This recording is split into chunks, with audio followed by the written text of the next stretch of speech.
This is Tony Warner, and you are listening to the Fulham Focus podcast.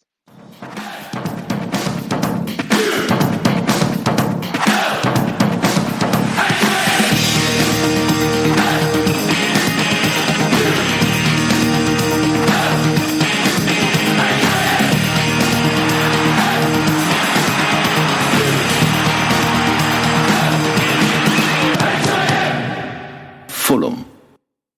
Hello, welcome to the Fulham Focus podcast. My name's Matt Boisclair. My nerves are shredded. How are yours? The Whites just about squeezed through to the 2019-20 playoff final this evening after a 2-1 home defeat to Cardiff City ensured a 3-2 aggregate victory. I've got a man with me who I genuinely think has been having some sort of nervous breakdown this week during these playoff semi-final matches. It's Jmac. How do you feel tonight, mate? Oh, man. Okay, Sarah, wherever we'll be. Oh, great. Excellent feeling. We did it. We didn't do it in the best of style, but I'm happy, mate. I'm happy. Back to Wembley we go. Well, we don't go, but the team go at least. We'll be there in spirit. We will. Also joining me is Christopher Biggins' new best mate. It's the artist formerly known as Baldo. It's Baldo. How are your nerves, mate?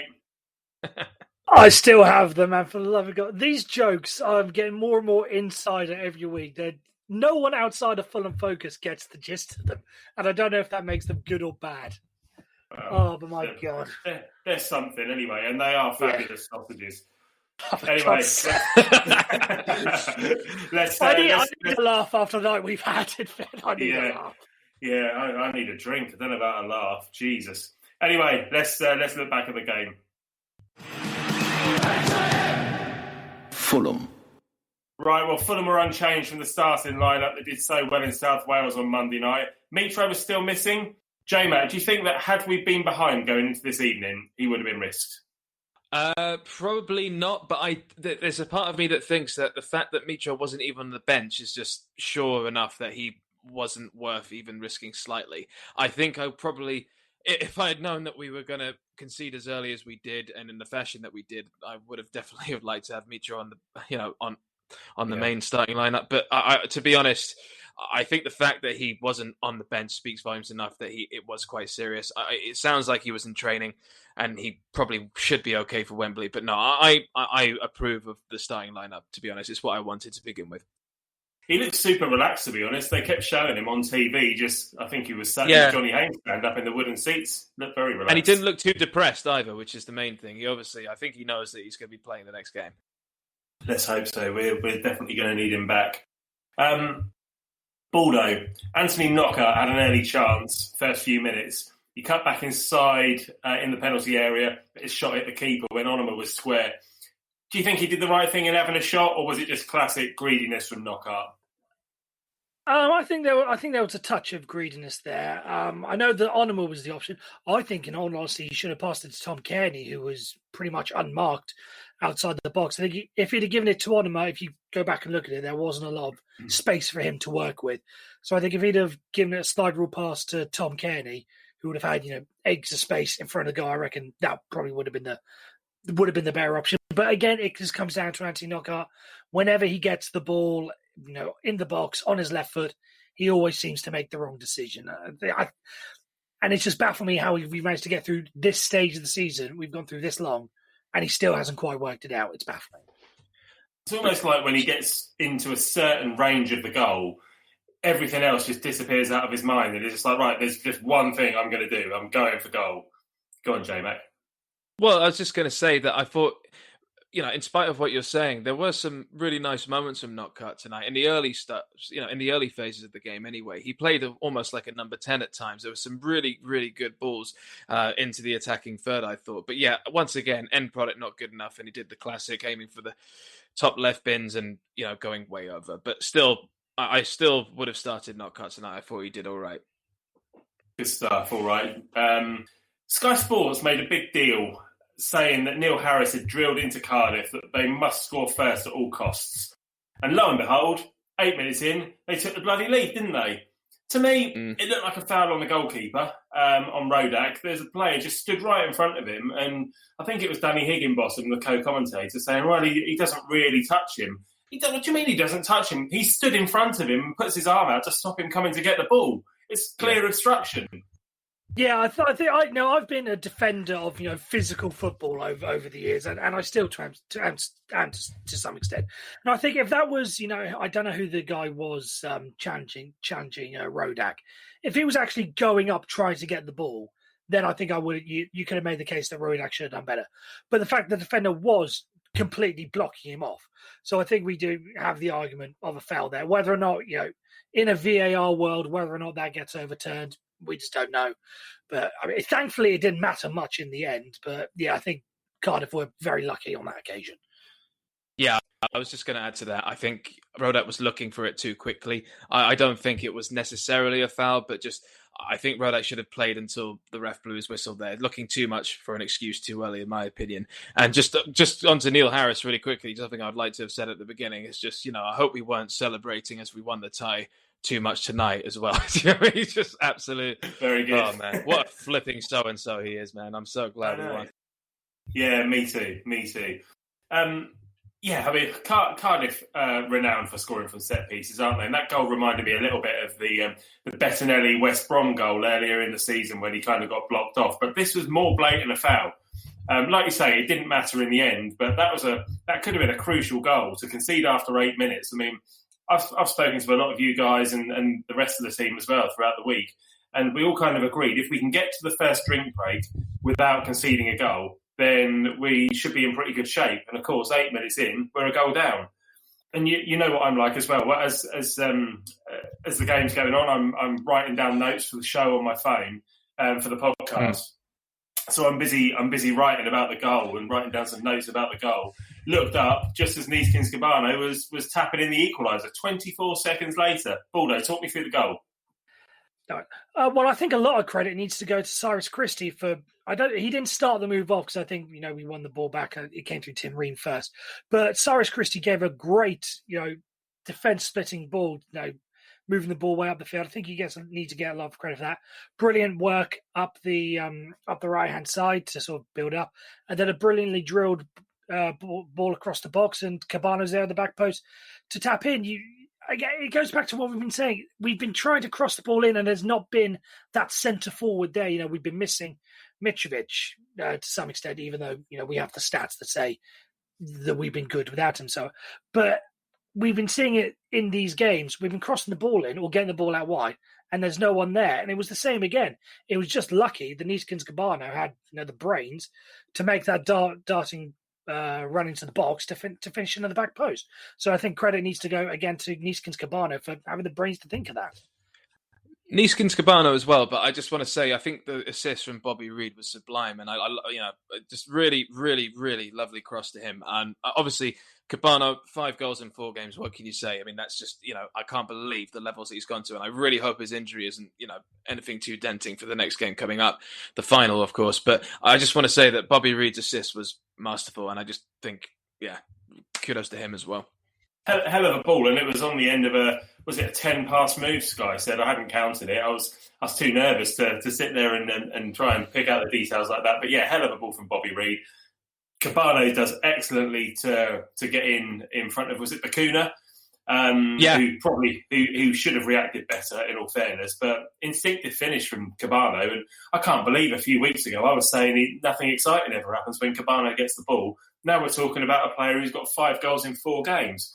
And obviously he went off at half-time and he had an ice pack strapped to his hamstring. But I really hope he's available for the final because he's played a big part in the last few games in getting us there. I've got to say also, just really quickly, the fact that we equalised so rapidly after conceding, I wasn't actually set up on my laptop properly, as all the guys on Focus will know. And as soon as we conceded, everyone, not just on Focus, everyone was messaging me like, fuck, oh God. And I was just like, oh, for God's sake, guys, I'm going to have to... And I left the WhatsApp group, the Focus WhatsApp group, to sort of just get away from all the stress so I could sign in. And as soon as I log in, we've equalised again. and I just almost... And we'll come what happens later on, but I eventually had to leave the group again because obviously I was the jinx for this game. But no, I mean, I was so thrilled to hear that we equalised as quickly as we did, and especially from the person who did the job. Yeah, and I'll tell you what, that equaliser calmed a lot of nerves, I would say. It did. Because if we'd, exactly, if we'd have gone, the next 5 or 10 minutes, being one goal behind, I think a lot of nerves would. The fact that we managed to get the 2-goal advantage back more or less straight away, I think just gave people a little bit more chances to calm down and just, right, we're back to square one, as it were. Now kind of got to, keep coming at us. Well, we calmed down until half-time anyway, or just after half-time. But just before that, I just want to pick up on something that I noticed. We seem to be giving away a lot of free kicks in dangerous positions, before the drinks break particularly. We were level, but I was beginning to get a bit worried about our general clumsiness. And I was worried that it was giving Cardiff opportunities to get back into the game and playing into their hands. What did you guys think? Yeah, I think I've mentioned this on the podcast before. If not, I've mentioned it in the chat. I think our discipline in the last couple of games has been absolutely woeful. You think of Harrison Reed's. It was 2 yellow cards for Harrison Reed, wasn't it? Earlier in the season, against Sheffield Wednesday, I think it was. Again, as you mentioned, giving away free kicks. The discipline has been absolutely dreadful these past couple of weeks, and we've got away with it on some occasions. And I think, given what we're up against on Tuesday night, in arguably the best team in the league, given the fact they scored the most goals, and I think have the joint best goal difference, we're not going to be able to get away with it as many times as we have in these past couple of weeks. So the discipline has got to be improved on Tuesday night. Yeah, good point. All right, well, in first half injury time, there were 2 great chances that fell to Anthony Knockaert. Firstly, a brilliant ball over the top from Tom Cairney, who, by the way, I thought had an excellent game tonight. Tom Cairney gave him the chance to go around the keeper, but instead of going around the keeper, he just kind of scuffed the ball and the keeper gathered it. I was fully expecting Anthony Knockaert to knock it past the keeper, throw his head back and do a huge dive on the floor and try and get a penalty, but didn't even do that. Then Cyrus Christie had a shot from outside the penalty area, which was saved by the goalkeeper. Anthony Knockaert latched onto the loose ball, took a touch, and ended up putting it over the crossbar. Another case of how frustrating he can be, right, Jmac? Yeah, just unfortunately, the same thing we usually see. I mean, I love Knockaert for his effort, tracking back. I love him, for his passion. And in my opinion, I think he touches the opposing player's face too much. He always likes to sort of just like cradle an opposing player's face with lots of like French love and passion. But I just, for me personally, just something for his end product. There's just something missing there. Who knows? We might actually get it in the final. I'd love it for him to suddenly just score a brace or something like that. But no, very frustrating. And it's every time he takes that shot now. I don't want to put a damper on this too much because we've just gone to Wembley and it's a big game. But I just, every time he makes a shot like that, I'm never expecting that to go in. I don't think any of us are. So it is a shame. But but like I said before, I don't think he had his worst game tonight. He did make some nice passes. And I did like how he actually went through the centre of the pitch rather than on the right. And I actually think that might be his game long term for us if we are in the Championship of the Premier League. Whatever we're doing next season, I think Knockaert might start becoming our middleman, maybe. But that's just me talking maybe a bit of shit. I don't know. Yeah, he's one of those players that's always divided opinion. But when your nerves are really on edge, it's particularly in that second half, and he's hit a couple of wayward passes, then there was a lot of fuck off Knockaerts into our WhatsApp group. That's for sure. For God's sake, Knockaert, God, it was just that second half was excruciating. But we're going to come on to that now. Or just before that, I'm going to ask you both the same question that I did the other night. How did you feel at half time? Had you seen a lot to worry about from Cardiff? Did you think that we were home and dry at half time?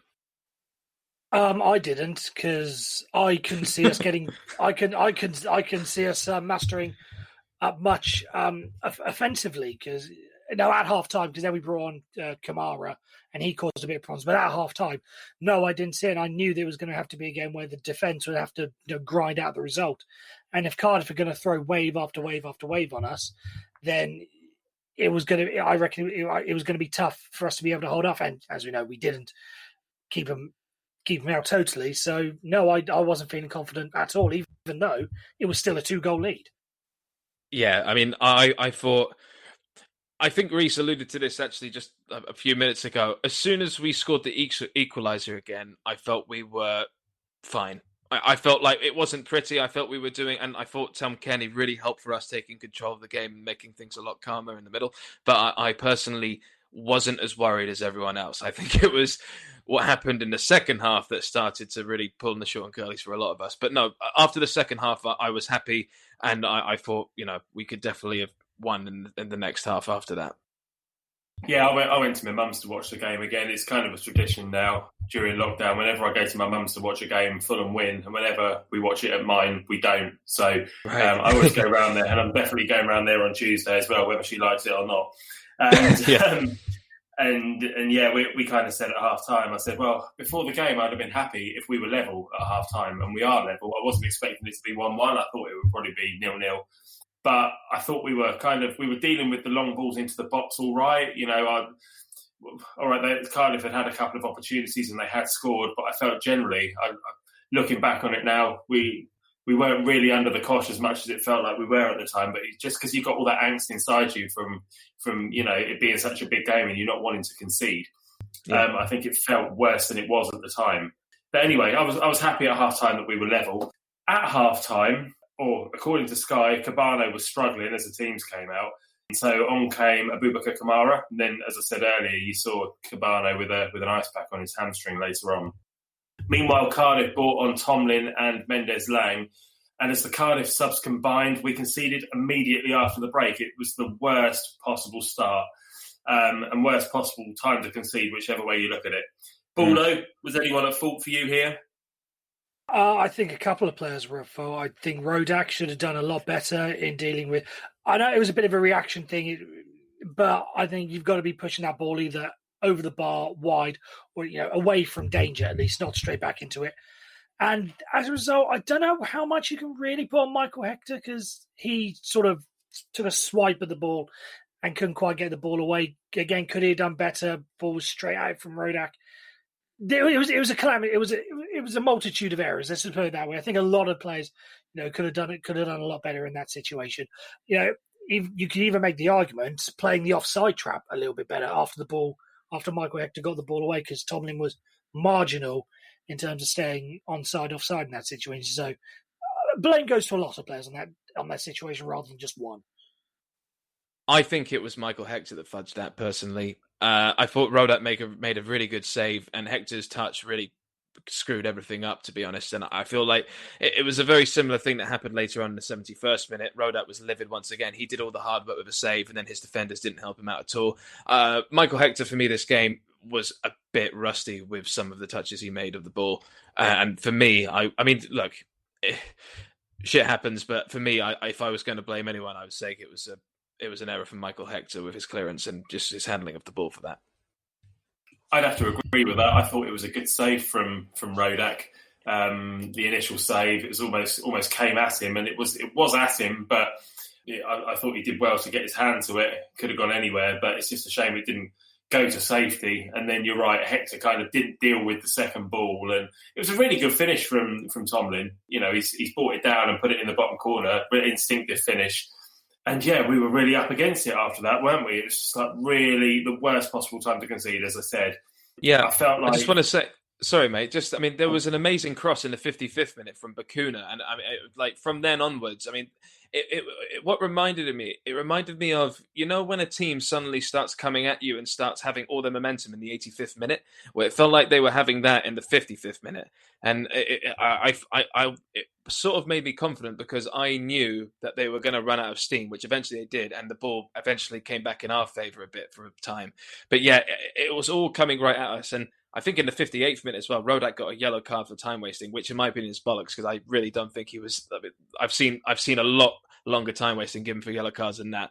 Anyway, sorry I interrupted you, but yeah, just generally they were like us and flies on shit basically from the 50. Yeah, they were. I was going to agree with you actually. I was just going to say it felt like from that moment we were right under pressure and we were a bit rattled, to be honest. Second to everything, and it was quite uncomfortable to watch. Baldo, how was it for you?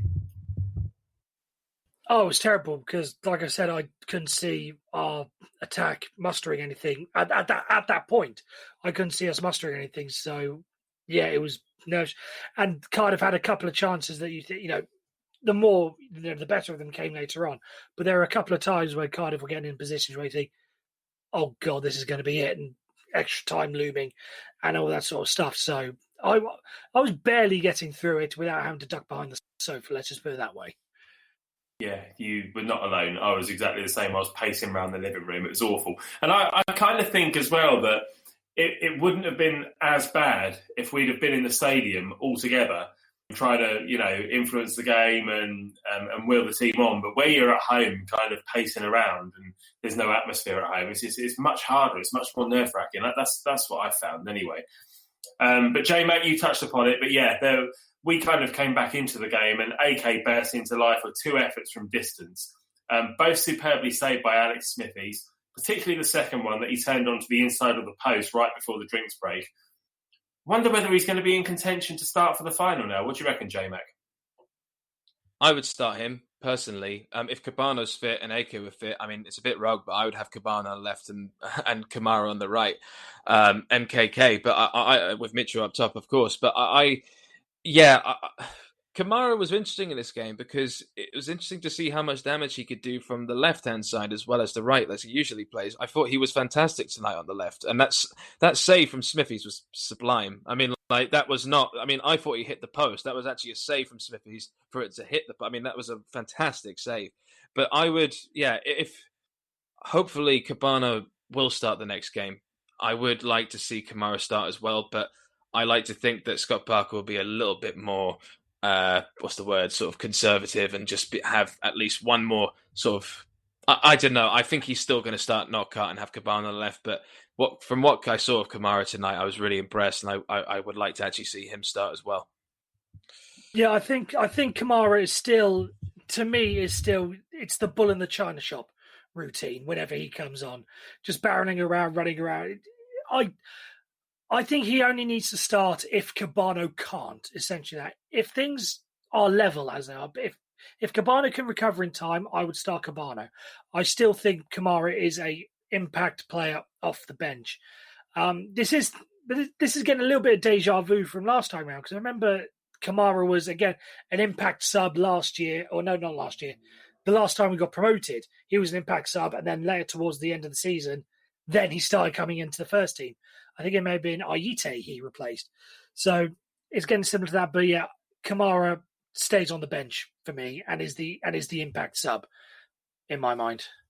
We're going to need Cabano. I mean, if Cabano starts the next game, then good. Because as soon as Cabano came off, we had Tom Kearney taking free kicks, and I've never seen a slip quite like it. I couldn't believe that free kick he did, man. I mean, he even had a laugh with the sort of the media afterwards, saying, what was that? But that was really embarrassing, and that was sort of, just before those Kamara chances, when like I was saying that things were going badly and they were all over us. Just we were dropping too deep and Kenny slipping, and the yellow card for Roda. It seemed really bad before those Kamara chances. But yeah, I think Kamara is more than a bull in the china shop. I think he's been playing well, really well, and is looking a lot brighter under Scott Parker personally. I seem to remember David Beckham doing that for a penalty for England once. He slipped completely. It just went, It was in the Euros. He completely scuffed it, exactly the same as Kearney did. So it happens to the best players and the not so best players as well. Happened to John Terry in Moscow as well. Yeah, that was a shame, wasn't it? It was a bit. I just want to hang on. I just want to quickly touch back on what we were saying earlier before I lose the chance to. I would start Cavallero personally. If Cabano's not fit, I would start Cavallero on the wing instead of Kamara. Just personally, just putting that out there. Yeah, fair enough. Well, he was back on the bench tonight, wasn't he? So that was good to see. And it's good to have that option and that competition as well, particularly for the biggest game of our season, which of course it is now. Let's move on then. So right after the drinks break, Cardiff had an opportunity with a free kick right in front of the dugouts. And Rodak was called into action when he tipped the ball over the crossbar after a scramble in the 6-yard box. Who's so good when called upon in big moments is Marat Rodak. Talk to me about the big man, Jmac. I mean, Rodak has been one of our players of the season, and I just think he's been absolutely wonderful for us. And what was very interesting around the 71st minute, or at least for one of the saves he made, but definitely the one that you're mentioning, is just he's very much vocally in control of what's going on in front of him. He's very much sort of he will let the players know if they're fucking up, and he did that tonight. And he did that. I mean, I don't think the defense did enough for him this evening, and he had to. Like we were saying about the goal that they scored in the first half, I mean, I think Rodak did a lot of the hard work to start with, and then the defense let him down. Rodak's been wonderful, and I'm so glad we signed an extension for him recently. Yeah, he's going to be huge for us in this game. Absolutely huge in Wembley, in my opinion. Good stuff. Well, hopefully we're going to end up seeing him at Wembley running around with a flare in his hand at the end of the game. Quite Let's right. wait and see. Let's wait and see. All right, with 15 minutes to go, Anthony Knockaert went off. Then on came Dennis Adoy. And then Maxime Lemarchand came on for Joe Bryan with a minute of normal time to go. Baldo, were you happy with the changes as we went to 3 at the back for injury time? It's the classic see the game out, wasn't it? It was, but I think he pulled the trigger on that too early, in my mind, just because of the risk that you are running in that situation of if Cardiff were to sneak an equaliser.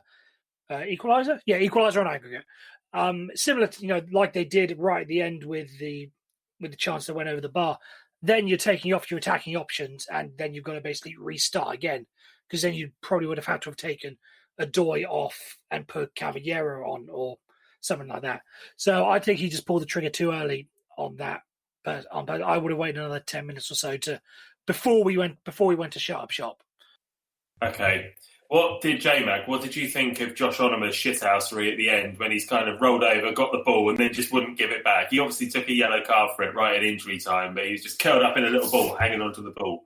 I loved it, to be honest, and I only loved it because, that's the sort of, he may be a dickhead, but he's our dickhead. It's that sort of phrase, isn't it? I mean, that was just wonderful stuff from him. But you can also see it's their number 3, Bennett. There's a picture of Bennett actually stamping on Onomer's ankle while he's on the ground holding the ball, and it's just come out. I mean, I think that's a retrospective ban, hopefully. But then again, if Brentford's number 8 or whoever it was can get away with jumping up in the air with 2 feet together on someone's ankle, then who knows? Maybe it's fine.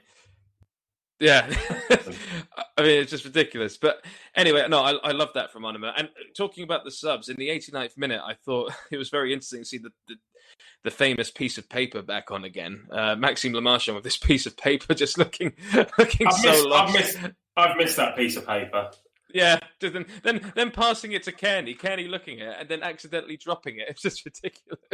And then all the opposing players can see it on the pitch. But no, I haven't got any problems with the subs or the actual time that they started. And yeah, Onomer, just perfect shithousery. Loved it. I take Baldo's point though about taking Anthony Knockaert off with 15 minutes left, because were Cardiff to score, then we would have been in a strange position, because what would we have done for the half an hour of extra time that would have ensued? It would have been bizarre, because we would have had to have gone for it. But anyway, it didn't matter in the end, and we got over the line. Only just though, there were 5 minutes of injury time. I'm still pacing around my mum's living room. And in the last minute, Glatzel gets a great opportunity and puts it over the bar. I think Baldo touched upon it.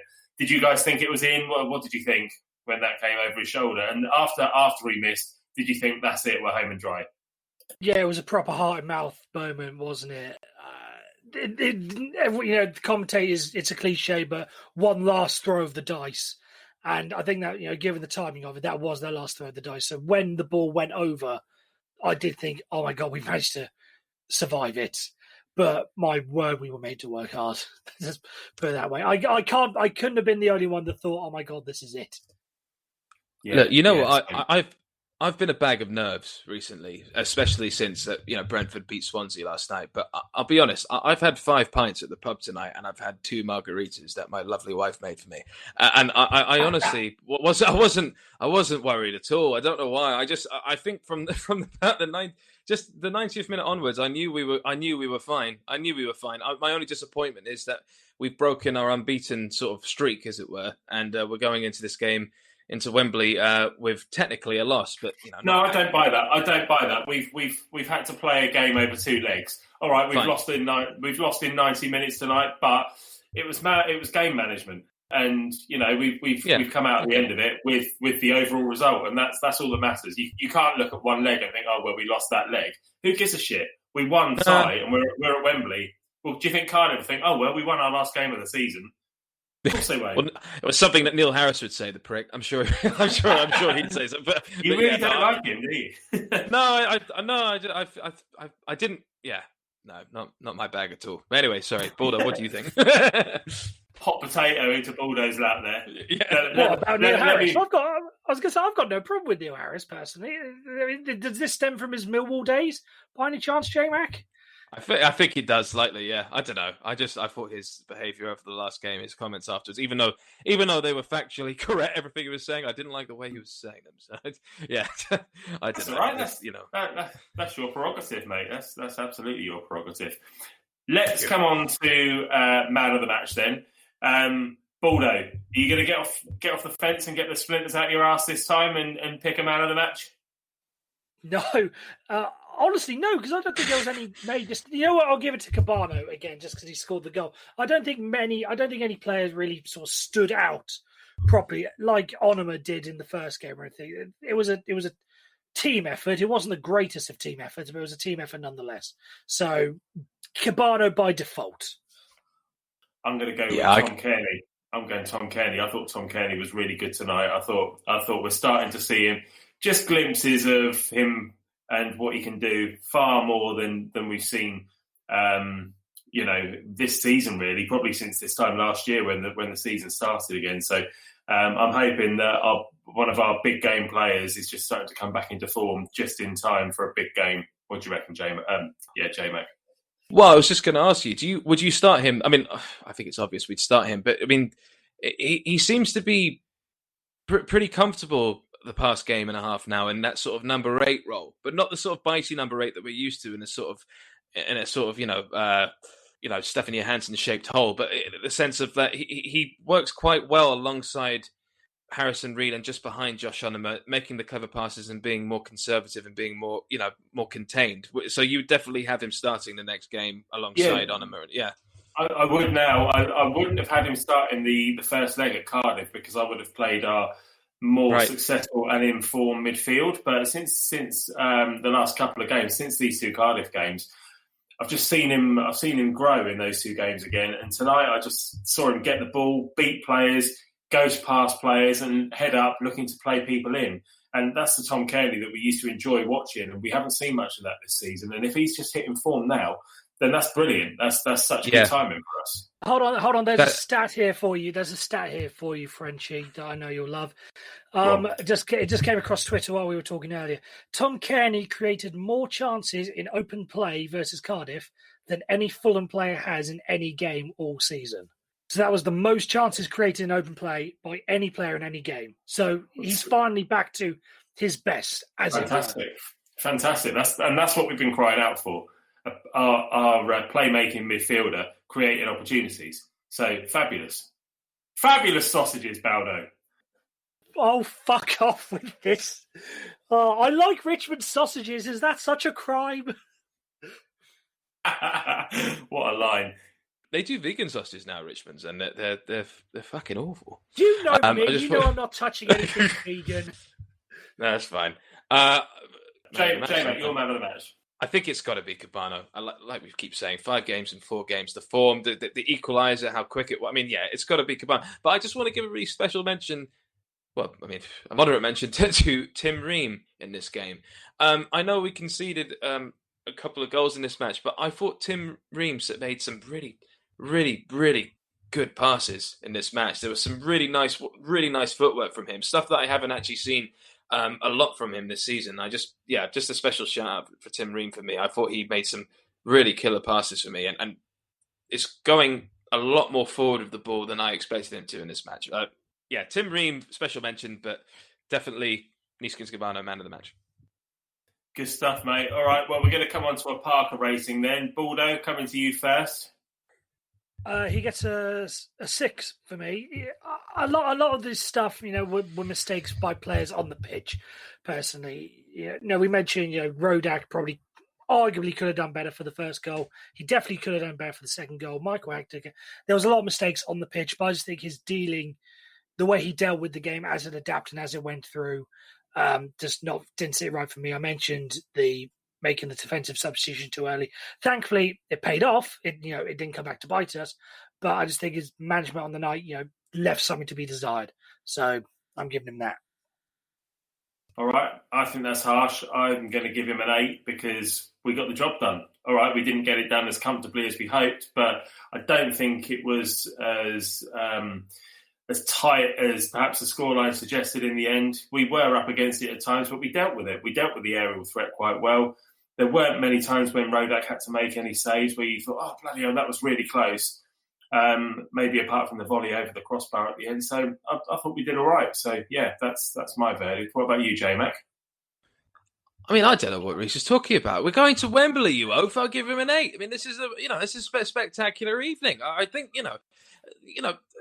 I know we have better signings than Jokanovic did in his first season, but Jokanovic didn't get us to Wembley in his first. I mean, this is an amazing thing tonight. I mean, I know it's a scary prospect facing Brentford. They're our bogey team, but we're going to fucking Wembley. This is brilliant. So I'm going to give Scott Parker a solid 8. And I liked his comments after the match as well. He said he knows that we could do better defensively, and I think he made some very stern comments to the players afterwards in a huddle. It seemed, and I don't think he's not deluded. He hasn't left this game being sort of like, he's not crying like Pochettino did after the semi-final against Ajax. He's not thinking we've won it already and getting too carried away. He knows there's improvements, and I honestly feel the most confident in Scott Parker than I ever have. All right, lads. Well, it's going to be Brentford on Tuesday night for us. We'll be back with a special playoff preview show at the beginning of next week, looking ahead to the final. Our biggest match of the season against our beloved local rivals, as we see if we can match our achievement of being promoted at Wembley 2 years ago.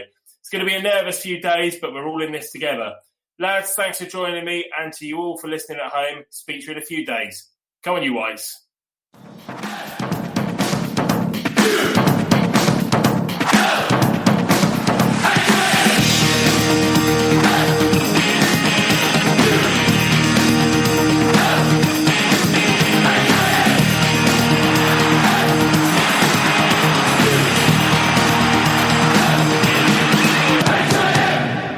Fulham.